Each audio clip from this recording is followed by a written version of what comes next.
Hi folks, welcome back to the Excellent Universe channel. We've got some coconuts growing here. Well, it's a sunny day. Did you know that there's no coconut milk inside of a big coconut? You have to make coconut milk by mashing or blending the flesh of the white inside of the coconut and then add water and squeeze out the coconut milk that you make. Inside a coconut is only coconut juice. So anyway, the good coconut juice is from green coconuts. That's a sweeter type. And when you get a big coconut, it's not that sweet, sort of tastes funny. So it's the small green coconuts. The big brown coconuts, the juice is not very sweet. Just so you know. Now, we've been hearing, along with inflation, there might be hyperinflation. So that's what this video is about today.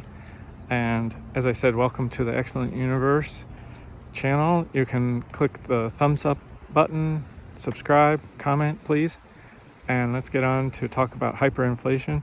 So if you watch YouTube videos a lot and you're interested in saving for retirement, you might hear quite often, or you might see videos that are put out usually by investment advisors, but also the gold sellers, and for example Kitco or some other kind of gold sellers. Those are wonderful videos. They give you many good warnings, and but sometimes the guests talk about hyperinflation. So what is hyperinflation? It basically means a period of time when too much paper money is printed, and it's basically bad government, or combination of bad government and central banks. And for example, in the United States, the Federal Reserve, the Congress, and somewhat involved is the president, should be interested in the economy, and the Treasury, all working together. And if they're smart, they will say don't print too much money. But recently, unfortunately, at the end of the Trump administration, President Trump maybe wasn't paying attention. Maybe he was campaigning and working so hard on that. And then we had President Biden. Right now it's January 2022. And so we have President Biden. So along with Trump and Biden, there's been incredible amount of creating new money. The money supply has increased incredibly, and so that's going to cause inflation, because if you have 5 coconuts and $5, well, people aren't going to pay $30 for a coconut if you only have $5. But if somebody goes and makes a whole bunch of new currency, say you have $100 and only 5 coconuts, well, then they might be paying $20 a coconut instead of $1. And but the person who gets the dollars first, they might buy 3 of the coconuts at the old price, and then there are only 2 left. And so basically, whoever prints the money and gets a hold of it first, they're getting the advantage if they purchase something right away. For example, if interest rates are low, maybe they buy a house or they do something with this new money, and so they get the advantage. If they just hold on to the money, as prices go up, then the value of the money they've held on to unfortunately goes down. And so anyway, and as I said, hyperinflation is when the money is printed vastly too much, where it gets point that people don't even want to use the money. They don't want to save the money. They want to spend it immediately. And it ends up basically becoming worthless because they need to print notes, like $1 million notes and $10 million notes, and you know, it's basically a bad situation, very bad situation. And unfortunately, you might say President Nixon is responsible, because it was when he was president in 1971 that the United States finally just got rid of gold as tied to the dollar. It used to be $35 for 1 ounce of gold, and so you could be guaranteed that if you had $35, you could get an ounce of gold, and an ounce of gold wouldn't quickly lose its value. It always has value as industrial, especially electrical use, is very good for aerospace and electronics, and also good as jewelry. Through the ages, it's always been desired. It's a wonderful metal, but President Nixon just screwed it up. You can blame him for, besides being a criminal and other aspects, also messing that up terribly. And it would be good if we reconnected the dollar to gold, and so it restricts the amount of new money that can be created, and it protects everybody. But right now, prices are going crazy. Poor people are suffering because prices are going up so much. But how could incomes meet that? Especially right now, we still have the Omicron and Delta varieties of the pandemic, and so a lot of people they're not even at work. It's a terrible situation, and people are saying, oh, we need the Federal Reserve to come in, and Treasury, and we need to help out these poor people by printing more money. Oh, that's just not a good idea. No, private charity is what we need, folks. Private charity. If somebody's suffering and you can help them out and put them to work, give them a job, even if it's something, if they're not healthy, they could perhaps still be like a security person that's just watching neighborhood watch, or private business security person. So they might even be sedentary, or like I said, if they're not healthy, that's something they can do. Some sales positions don't require too much physical activity. So, if you're a private business person, maybe you can help people out, and it could put people to work, which would be a good thing. And when they have money, hopefully the economy will not crash. We won't have another big recession or something. So now back to these people that are predicting hyperinflation. Why are they predicting it?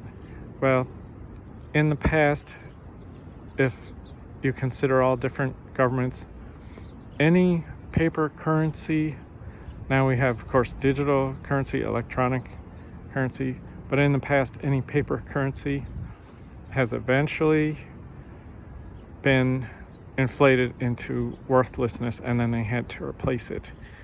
And it just happens again and again. Smart government and smart people educate themselves and should realize that you should never have what's called a fiat currency, as FIAT, or floating value currency. You should always tie it to a real asset. And as soon as one of the reasons why the United States left the gold system is because other countries did it first, and then we had an exchange rate with them, and we said, oh well, if they can just get our money, and their money's basically worthless, it's not tied to silver or gold or some asset. So basically, they're going to get our money and then they can turn it into gold, and it's almost theft. Well, at that point is when you should say, okay, we are not accepting an exchange with that country, whichever country went off the gold standard. And so the next time around that there's an emergency, it's going to cause such terrible headaches, and whatever replacement for the US dollar or other currencies is put into place, they ought to tie it to a physical asset. Now, people say gold is terrible because we're going to run out of gold. Well, actually, gold is here to stay.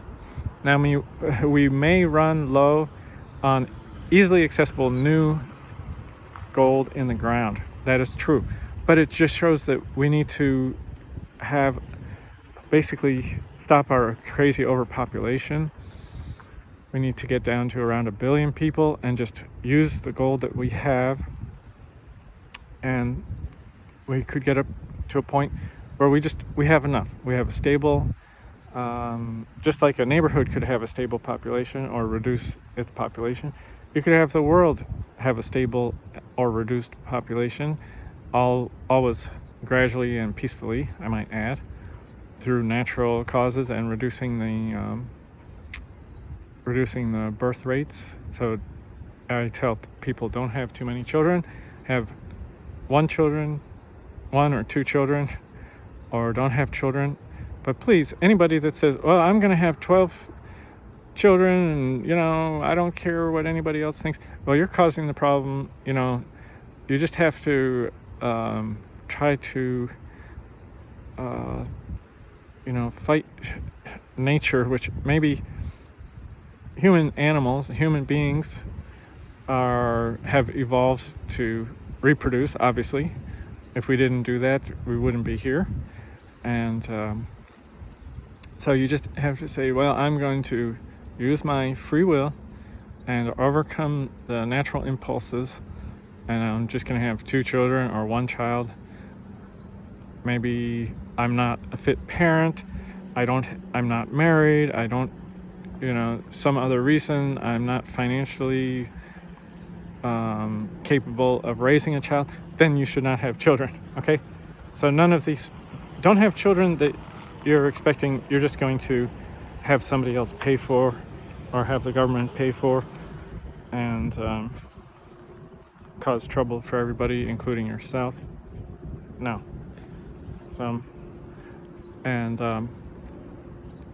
Anyway, so as we gradually reduce the population, there will be enough gold. There is enough gold right now, and everything will be just fine. But so even though I don't believe right now that we're going to have hyperinflation, it looks like we have smart enough people that will prevent it. Basically, the United States still attracts very intelligent people. We have some of the very top universities in the world here, and we have strong education. So hopefully enough people are educated enough and choose the right leadership that chooses good Federal Reserve folks, and then Treasury and everybody, Congress decides, okay, maybe we make law where you cannot expand the money supply, say, more than the productivity increase in any year, or perhaps just limit it, just say 2% a year, something like that. Although I advocate, as I said before, just tying the money back to gold where it was useful, and it would force other countries to also have useful currencies, because we would say, this currency is only tradable for another currency that's actually worth something tangible, a real asset, and therefore the wealth cannot be basically stolen. So anyway, my point is we could have hyperinflation, but right now it doesn't look very likely. We would have to have a major decline in intelligence and decline in education, which, yes, people argue, it's happening, especially if we have national education standards and then force many or coerce or cause many schools to be sort of a monopoly system, all ruled by central government, and then you could have very terrible decisions made, and then people just are not financially educated, which you could say right now they're not very financially educated, and that's true, but some schools do educate children in finances and business and about money and currency, and especially private schools may do that more. The public schools, because they are generally promoting large government and not wanting to worry about money, they tend not to teach children about money because it brings up a whole bunch of questions in the classroom, and then it shows that a monopoly public school system is not really the best idea. And so anyway, promote education, promote private education. If you can pay for your own education and not force through public schools and property taxes, not force other people to pay for your children to be semi-educated in the public schools, that's a good, very good thing. And now a lot of people think, oh, public schools are wonderful and I support all this, but okay, you're creating a risk of monopoly is what you're doing. And monopoly, when you have one decision maker, for example, the Soviet Union with the central government trying to make all the economic decisions, you get terrible decisions because people are not there in person to make the proper choices, and they don't see the bad outcomes or the good outcomes. They can't make decisions on the fly, as they say, because they're not all there in person. So that's why private industry and diversity is wonderful. That's why a multi-party system is good instead of a monopoly government party. When you have multiple parties, then you have better ideas come out trying to gain more voters. And so same thing with education. We need multiple systems, not a centralized system. So all you people in favor of education standards, national standards, oh, you're making a terrible choice there, causing a lot of trouble. The universities can handle standards, and the standardized test companies can handle it, and they know what they need. And also companies, they know what kind of education they need for their workers, and let them influence what is taught, and stop this monopolistic national standard nonsense. It sounds good to a lot of people, but it's really just a setup for disaster.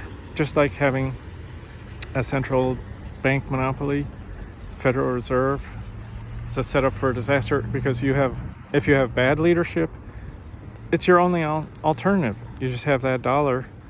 What alternative do you have? Well, now we have cryptocurrency, and we can use money from other countries.